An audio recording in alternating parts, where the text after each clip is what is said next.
Capítulo 12, versículo de número 1 diz assim: Rogo-vos, pois, irmãos, pela compaixão de Deus, que apresenteis os vossos corpos em sacrifício vivo, santo e agradável a Deus, que é o vosso culto racional.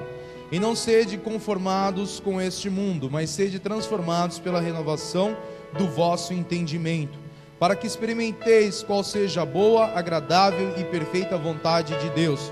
Porque pela graça que me é dada, digo a cada um dentre vós que não pense de si mesmo além do que convém, antes pense com moderação, conforme a medida da fé que Deus repartiu a cada um. Amém?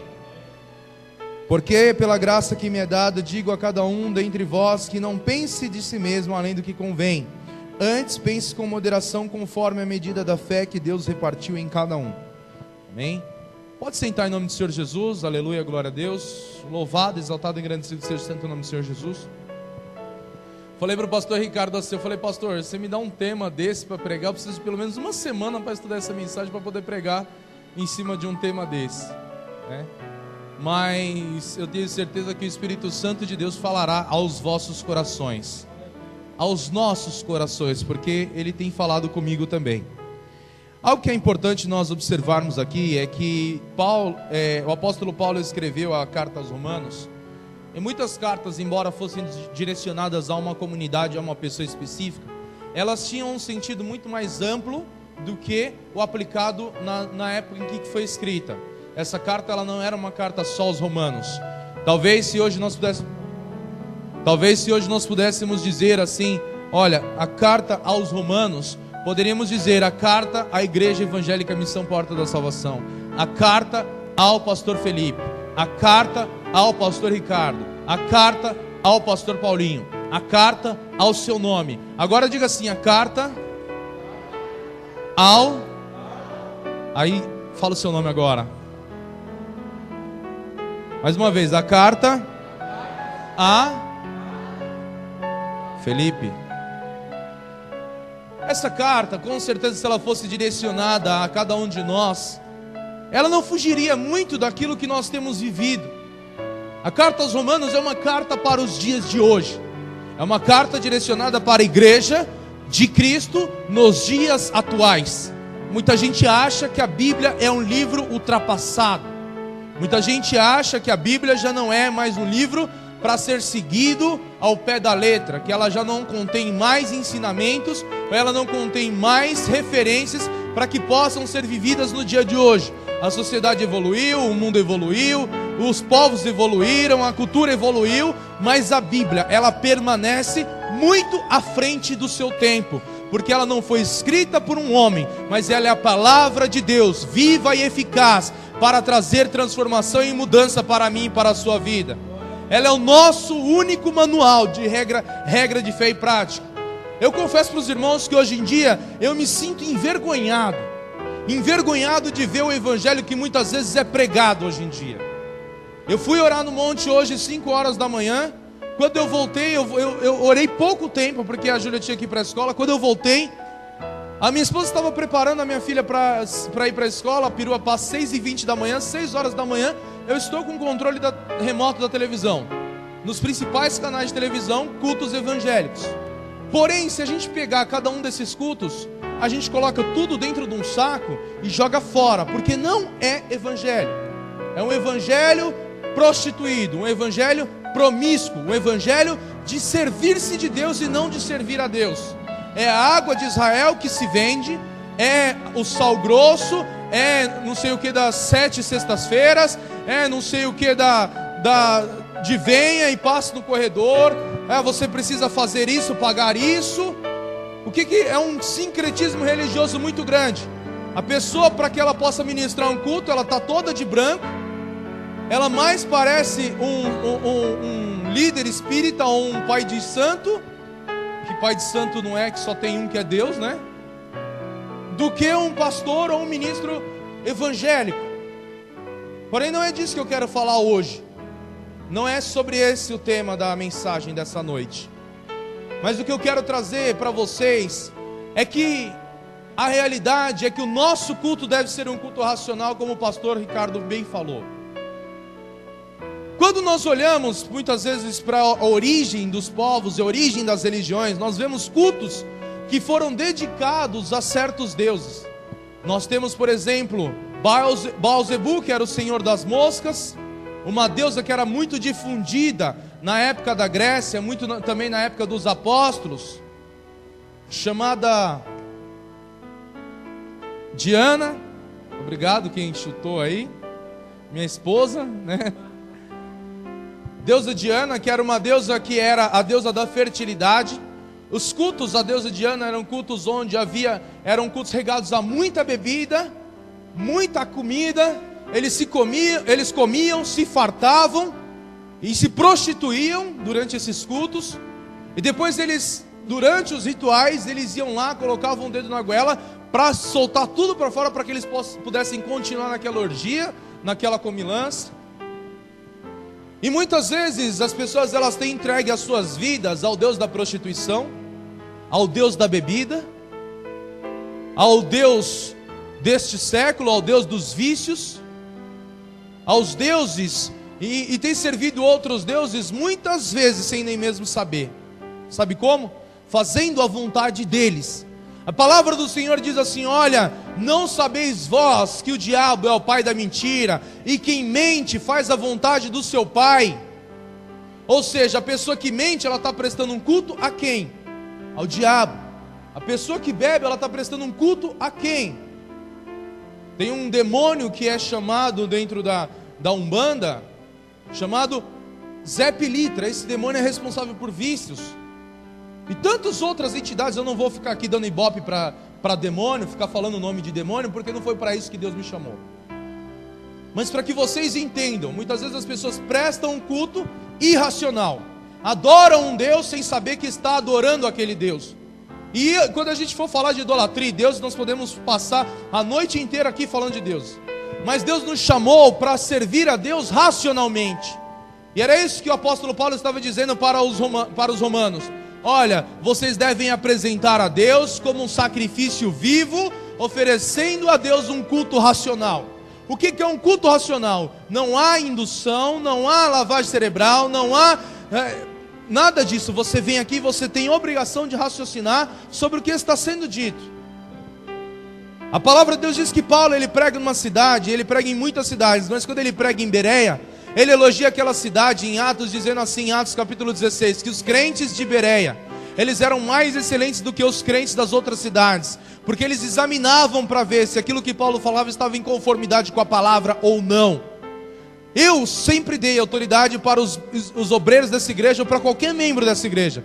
Se for pregado alguma coisa aqui que está indo contra a palavra, seja através da minha vida ou da vida de qualquer outra pessoa, há autoridade na vida de vocês para questionar a mensagem, questionar a palavra. Não podemos seguir uma liderança cega, uma liderança surda, uma liderança muda. Precisamos seguir sabendo quem estamos seguindo, precisamos ir sabendo onde estamos indo, porque a palavra de Deus diz que um cego ele só pode guiar outro ao abismo. E muitas vezes as pessoas têm se colocado como mediadores entre Deus e os homens, sendo que o único mediador entre Deus e os homens é Jesus Cristo. As pessoas elas se apresentam como se elas fossem o soberano, o maioral, o melhor de todos. E o que a palavra diz é que aquele que quiser ser o maior, ele deve ser servo de todos. Aquele que quiser ser o melhor, ele deve se fazer o pior de todos. O que significa isso? Se você quer ser excelente, aprenda a servir. Se você quer ser útil na obra de Deus, aprenda a servir e não a ser servido. Jesus ele dá a maior demonstração do que é servir. Ele está reunido com os seus discípulos, ele pega uma bacia, ele começa a lavar os pés dos discípulos, e os discípulos, então Pedro diz assim, não Senhor, sou eu quem tenho que lavar os teus pés. E Jesus fala assim, Pedro, se você não deixar eu fazer isso, você não tem parte comigo. Pedro olha para Jesus e fala assim, então me lava o corpo inteiro e não só os pés. Então Jesus olha para Pedro e diz assim, Pedro, só os pés basta. E ninguém hoje mais quer ser chamado de servo. Hoje os títulos na igreja são apóstolo, bispo, reverendo, excelentíssimo, reverendíssimo, quarta pessoa da trindade, tem de tudo hoje em dia. Mas ninguém quer mais ser chamado de servo. Ninguém quer mais ser conhecido pelo nome de servo. servir a Deus, é servir aqueles a quem Deus chamou também. E foi para isso que o Senhor nos chamou. Paulo diz aos romanos: olha, oferecei os vossos corpos, apresentei os vossos corpos em sacrifício vivo, santo e agradável a Deus, que é o vosso culto racional. E não sede conformados com esse mundo, mas sede transformados pela renovação do vosso entendimento. O processo de conversão, ele passa por 3 fases. Eu falei nos últimos cursos e tenho falado que a palavra que determina a conversão no Novo Testamento, no grego, é metanoia. E metanoia significa mudança de mente. E quando a gente lê uma palavra que diz assim, transforme a sua mente, é a mesma coisa que nós estamos falando assim, se converta. Pastor, mas não é um culto evangelístico, não é um culto de doutrina. Essa palavra é para mim, essa palavra é para você, porque quando Paulo escreveu a carta aos romanos, ele identifica os romanos como sendo irmãos em Cristo. Ele não está pregando aos gentios, ele não está pregando para quem não conhecia a palavra, mas ele está dizendo para os crentes romanos, para a minha e para a sua vida, para a igreja dos dias de hoje, que nós devemos nos converter, nós devemos ser transformados, nós devemos ser mudados, ter as nossas mentes mudadas. Então Paulo diz aos romanos, olha assim, olha, transformai a vossa mente, convertam-se, metanoia. Metanoia é você dar um giro de 180 graus na sua vida. Você está indo por um caminho e você dá um giro completamente oposto à direção em que você ia. Porque a palavra do Senhor diz assim, que todos pecamos e destituídos fomos da glória de Deus. E muitas vezes o caminho que achamos ser correto, a Bíblia diz, há caminhos que para o homem parecem de bem, mas o seu fim são morte e destruição. Talvez essa palavra seja uma palavra dura para o dia de hoje, mas é uma palavra que vai mudar a sua vida. Sabe por quê? Eu não tenho preocupação nenhuma em formar teólogos. Sabe por quê? Porque existem muitos teólogos que estão longe de serem cristãos. Eu não tenho preocupação nenhuma em fazer caridade, porque a Bíblia diz que as obras, elas não salvam.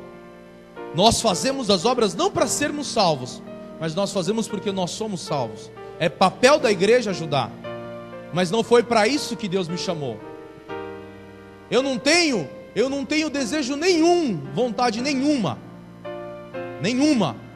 Se eu quisesse formar teólogos, eu teria fundado uma escola de teologia. Se eu quisesse fazer caridade, eu teria fundado uma ONG. Se eu quisesse fazer com que vocês fossem financeiramente abençoados, o Senhor teria me chamado para abrir uma agência de empregos. Mas o Senhor, Ele me levantou e Ele me escolheu para liderar uma igreja. Igreja não forma teólogos, igreja não forma pessoas financeiramente abençoadas, igreja não forma pessoas caridosas, igreja forma cristãos. Igreja forma cristãos. E cristianismo envolve renúncia e principalmente caráter. Ter um caráter cristão. Ter um caráter cristão. As obras é consequência daquilo que nós vivemos. Faz parte do evangelho e do caráter cristão. A caridade faz parte do evangelho e do caráter cristão. O conhecimento bíblico faz parte do caráter cristão e do evangelho. Você ser abençoado faz parte de você viver o evangelho. Tudo isso é consequência, não pode ser o principal. O principal, o que Deus quer que você faça, que você se torne primeiramente, antes de qualquer coisa, antes de você ser um pastor, antes de você ser um presbítero, antes de você ser um missionário, antes de você ser um evangelista, antes de você ser um empresário muito bem sucedido, que eu creio que Deus faz isso, antes de você receber a casa, o carro, antes de você receber qualquer bênção material, o Senhor, Ele quer que você tenha um caráter cristão. Um caráter cristão. E quando nós olhamos para a palavra de Deus, nós vemos Paulo se reportando à igreja aos romanos, através dessa carta. Nós vemos que o processo de conversão ele passa por 3 fases. Diga para o seu irmão, o processo de conversão passa por 3 fases. convencimento, caminhada e santificação, e a terceira fase, corpos transformados. Eu poderia começar a pregar hoje de trás para frente, de corpos transformados, para chegar em convencimento. O primeiro estágio na vida do cristão é o estágio do convencimento. Quem aqui já ouviu alguém falar assim, ele pensa que é convertido, mas é convencido? Não é disso que eu estou falando. O convencimento a palavra do Senhor diz em Romanos capítulo 10, versículo 9, que aquele que crê com o seu coração e com a sua boca confessar será salvo. Porque com o coração se crê para a justiça e com a boca se faz confissão para arrependimento. Ninguém aqui precisou fazer um curso de teologia para aceitar Jesus. Ninguém aqui precisou ler a Bíblia de Gênesis e Apocalipse para aceitar Jesus, para ter certeza que Jesus é Deus. Houve um convencimento do próprio Espírito Santo de Deus na vida de vocês, de que Ele era o Deus que havia se revelado à humanidade, e você aceitou isso pela fé, através da graça de Deus, e por isso você é salvo. Vamos lá. Alguém falou para você que Jesus te ama, só que você não sabe ainda quem é Jesus, qual é o propósito dele, qual é a origem. Não tem conhecimento teológico para tal, mas aquela mensagem alcançou o seu coração. Houve um convencimento.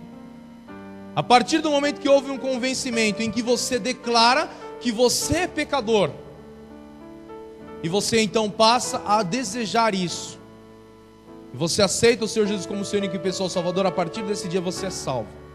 E você não precisa fazer absolutamente nada para que você seja salvo. Nada, pastor, nada. Precisa vir na igreja? Não. Para ser salvo, não. Precisa fazer a caridade? Não. Eu não posso mentir para vocês. A Bíblia diz assim que isso é dom de Deus, dom é presente de Deus. Isso é mediante a fé, pela graça, através da fé. E isso não é dom de nós, não vem de vós, para que ninguém se glorie. Ninguém pode dizer assim, eu sou salvo porque eu sou bom, eu sou salvo porque eu faço caridade, eu sou salvo porque eu prego, eu sou salvo porque eu dei todos os meus bens aos pobres, eu sou salvo porque eu dediquei a minha vida à caridade, eu sou salvo. Não, se você é salvo por qualquer um desses motivos, eu sinto lhe informar, mas você não é salvo. Isso não é evangelho, isso é religião. E a religião não vai te levar para lugar nenhum. Evangelho ao homem é impossível ser salvo. Não há nada que o homem possa fazer para que ele seja salvo. O estado moral, intelectual do homem é de completo pecado, imoralidade. Independente do grau de imoralidade dele, ele não tem condição nenhuma de se chegar a Deus, se não for através da graça. Graça é favor imerecível. Ninguém merece, ninguém nunca mereceu e nunca vai merecer a graça de Deus. Nós somos salvos não pelo que nós somos, mas sim pelo que Ele é. Se você entregou a sua vida ao Senhor Jesus, ou se você ainda não entregou a sua vida ao Senhor Jesus, não é pelo que você é que você é salvo, mas é pelo que Ele é. Não é pelo que você fez, mas é pelo que Ele fez. Não é pelo que você tem, mas é pelo que Ele já te deu. Então por que nós estamos na igreja? Porque aí nós entramos no segundo passo. A partir do momento que há o convencimento, há a necessidade de nós nos ligarmos a Deus. O homem, ele é feito de 3 coisas: corpo, alma e espírito. O corpo é a matéria, é o físico, é aquilo que vocês veem, essa coisa bonita, distinta, é o corpo. Né, amor? Ninguém falou amém, tem que recorrer a minha esposa, né? Porque senão... Então, o corpo é a parte material. A alma é o imaterial, é a sede do nosso entendimento. Quando o homem peca, ele peca na alma. Quando o homem deseja, ele deseja na alma. A alma, ela sente fome, ela sente sede, ela se angustia, ela se oprime. A alma do homem. O espírito do homem, a partir do momento que o homem caiu em pecado através de Adão, ele nasce morto. O homem sozinho, ele não tem capacidade de se chegar a Deus.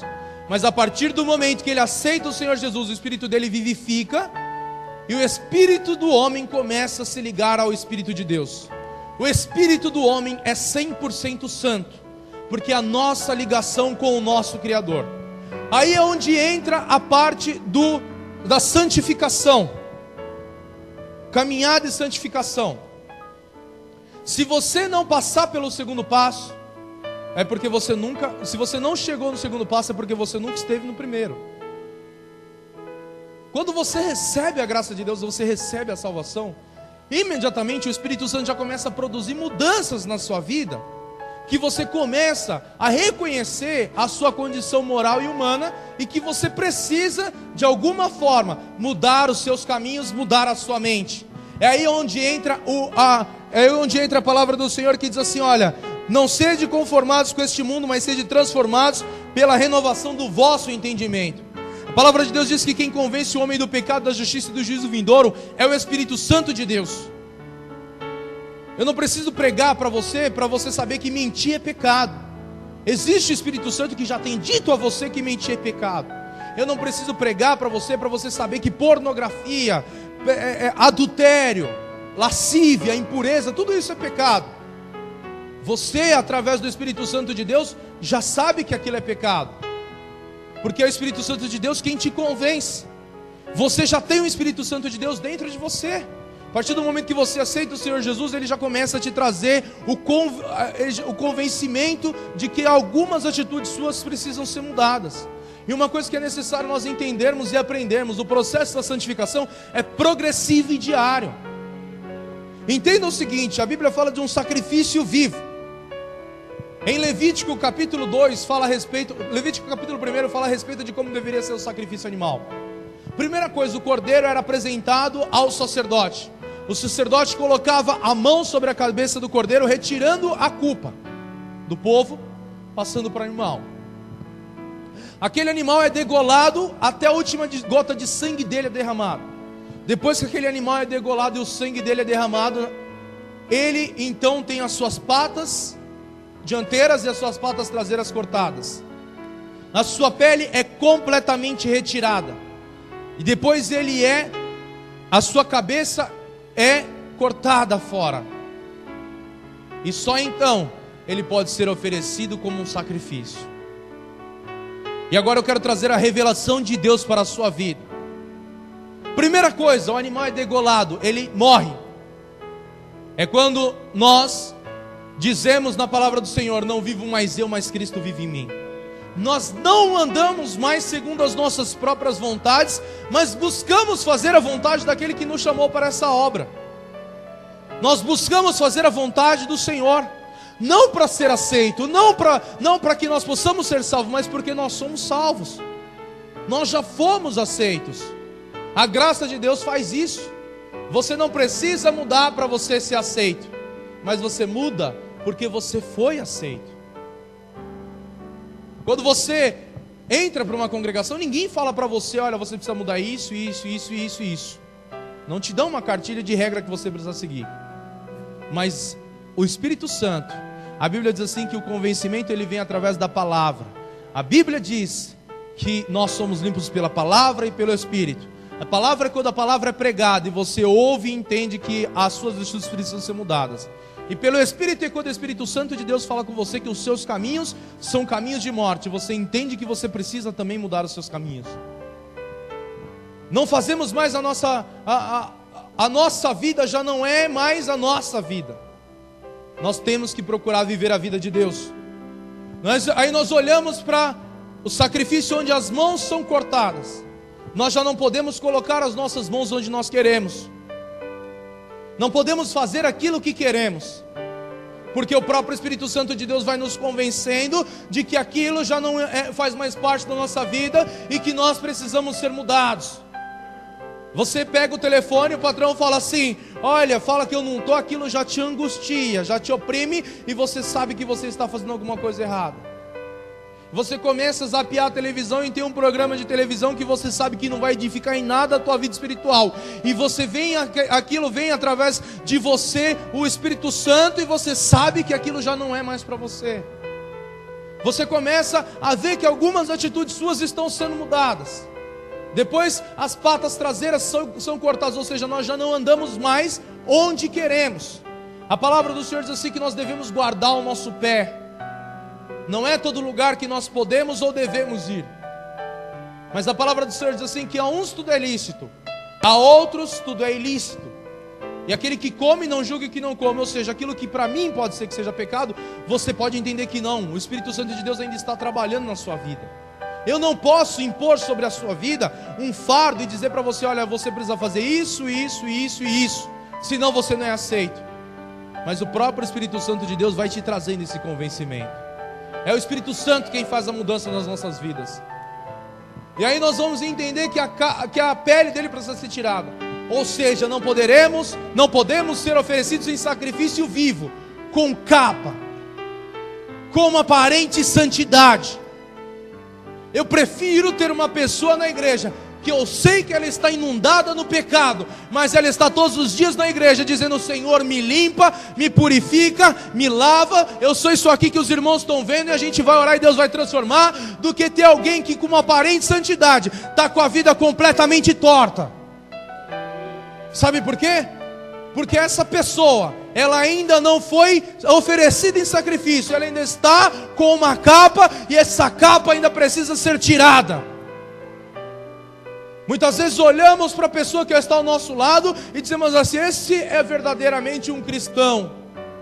E desprezamos uma outra pessoa pela humildade dela. E só Deus sabe como está o coração daquele irmão que você está julgando ser um verdadeiro cristão e do outro que você não dá nada para ele. Certa vez eu ouvi uma história de uma irmã que todos os dias ela chegava no final do culto, ela ajoelhava, chegava no começo do culto, antes do culto ela ajoelhava, uma irmãzinha, uma anciã, uma senhora, e ela começava a orar. A igreja do pastor abençoada, a igreja começou a encher, começou a crescer, Deus começou a prosperar, e o pastor alegre, o pastor feliz, e um dia, Deus começou a permitir algumas coisas acontecerem na igreja, foi saindo. O pastor começou a orar a Deus, pedir para Deus revelar o porquê que aquilo estava acontecendo. E aí aquele pastor orando ao Senhor, dizendo assim, Senhor, o que aconteceu? O que está acontecendo? O que é que está acontecendo? O Senhor o trouxe à memória aquela irmã e disse assim, lembra da minha serva, que todos os dias ela chegava antes do culto, ela começava a orar, ela orava por essa igreja, ela orava pela sua vida, ela orava pela sua família, ela orava pelo ministério, ela orava pelo crescimento da igreja. E aquele pastor então falou, lembro? Falou assim, então, ela faleceu, você fez o velório dela e não houve ninguém que se colocasse no lugar dela.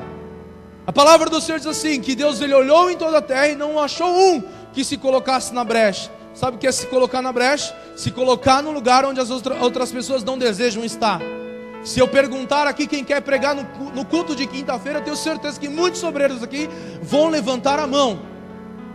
E tem capacidade para isso. Tem muita capacidade para isso. Mas se nós falarmos assim, amanhã tem campanha às 5 horas da manhã, poucos irão. Tem que orar 1 hora antes do culto, poucos irão orar. Então nós queremos viver um evangelho, que é um evangelho de nos servir de Deus e não de servir a Deus. Aquele pastor então entendeu o mistério daquilo que Deus estava fazendo na vida dele. Era porque muitas vezes ele achou que a prosperidade da igreja era fruto do trabalho dele ou daquilo que ele fazia. E aquela irmãzinha que muitas vezes os irmãos nem lembravam de a saudar com a paz do Senhor, mas acabava o culto, iam cumprimentar o pastor, iam pedir oração para o pastor, iam bajular o pastor, iam dizer para o pastor, a tua mensagem foi uma bênção hoje. Mas ninguém nunca olhou para aquela irmã, desprezou aquilo que de fato era importante na igreja. Nós não podemos abrir mão daquilo que de fato é importante para nós. A oração, o jejum, a palavra. Certo dia perguntaram para um grande pregador, o que é mais importante, a oração ou a palavra? Ele falou assim, olha, é a mesma coisa que você perguntar para um pássaro, qual é mais importante, a tua asa direita ou a tua asa esquerda? Se você quer ser um cristão vitorioso, quer ser abençoado em todos os teus caminhos, viva a palavra e tenha uma vida de oração. Sejam transformados pela renovação do vosso entendimento. Aleluia.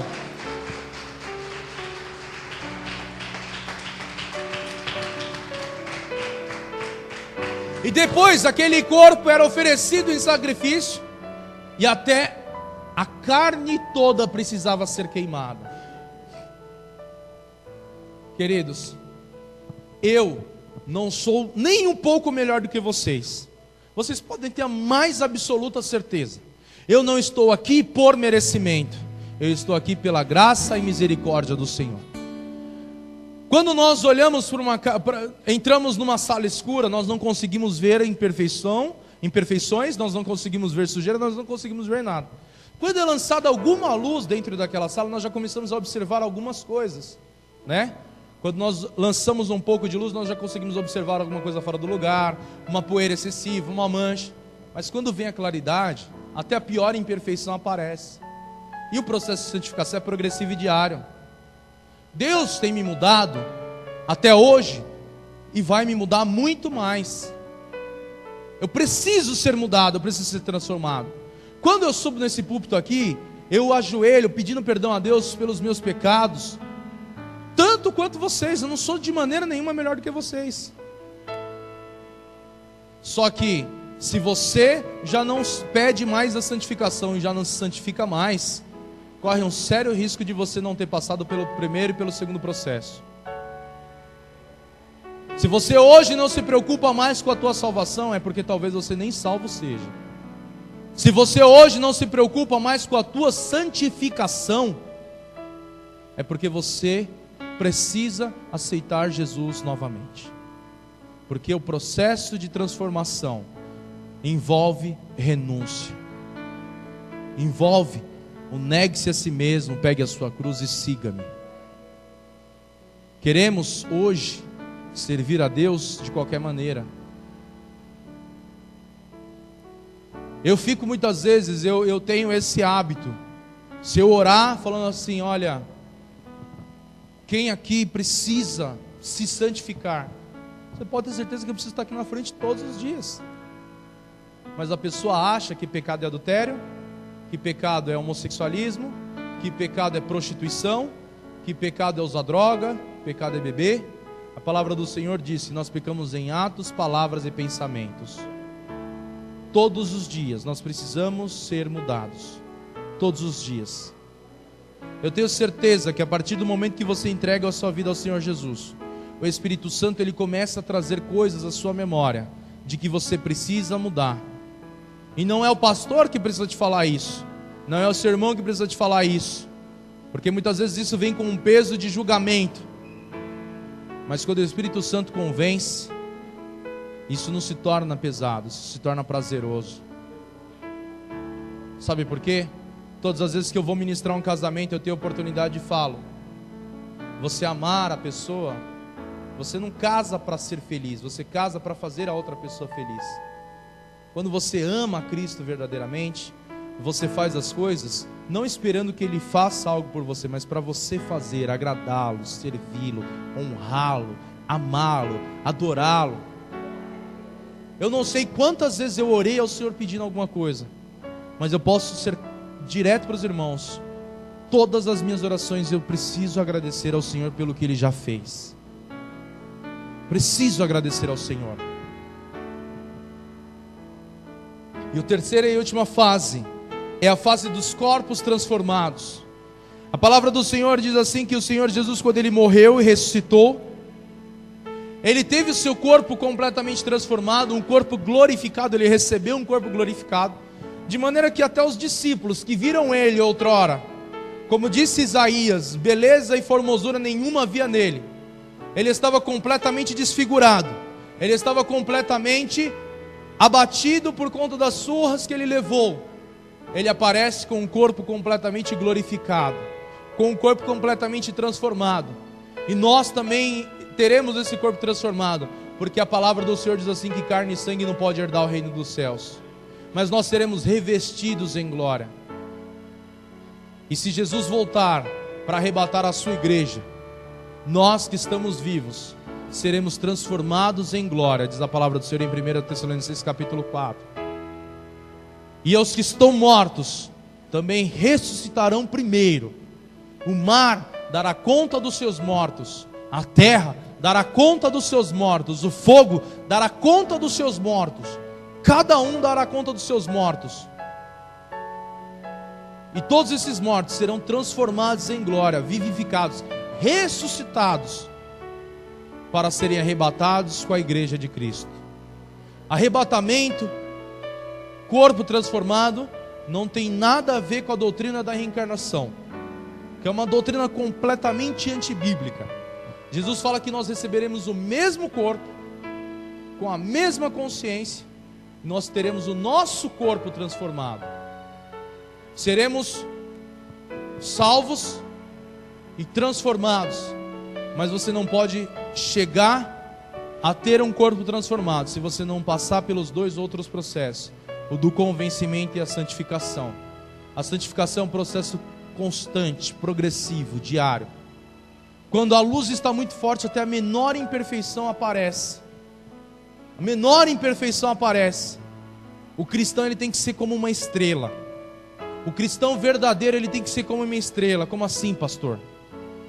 Se você olhar para o céu agora, você vai ver estrelas no céu, porque está escuro. No meio do mundo, na escuridão, ele tem que brilhar. Mas de dia, quando a luz do sol raiar, ele tem que sumir. O cristão, ele tem que ser referência no mundo, mas na presença de Jesus ele tem que sumir. Importa que eu diminua para que o Senhor cresça em mim. Aleluia.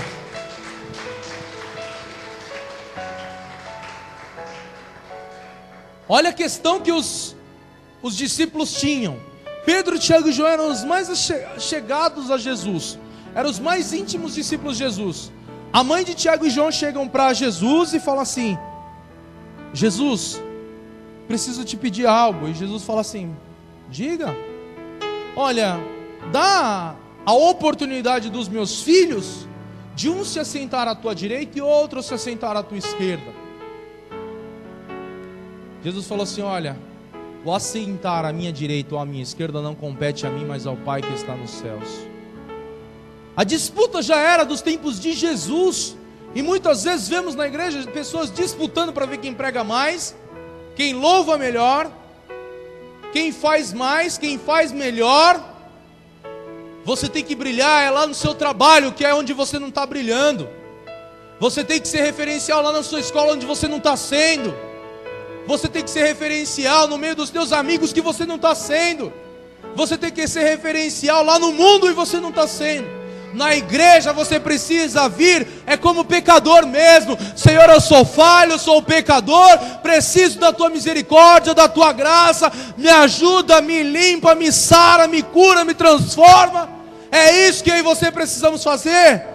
Parar de hipocrisia, achar que estamos na igreja, batemos no peito e dizemos assim: Senhor, eu sou bom, conheço mais Bíblia do que fulano de tal, eu estudo mais do que ele, eu prego melhor do que ele, eu canto melhor do que ela, eu faço melhor, meu grupo prospera mais, eu dou um dízimo maior, eu faço mais. Queridos, você precisa ser um referencial cristão, é lá fora. Aqui dentro da igreja você precisa ser servo. É isso que eu e você somos. A escalada do sucesso, ela é inversamente oposta ao que o mundo prega hoje. Se você quer galgar os degraus do sucesso, suba.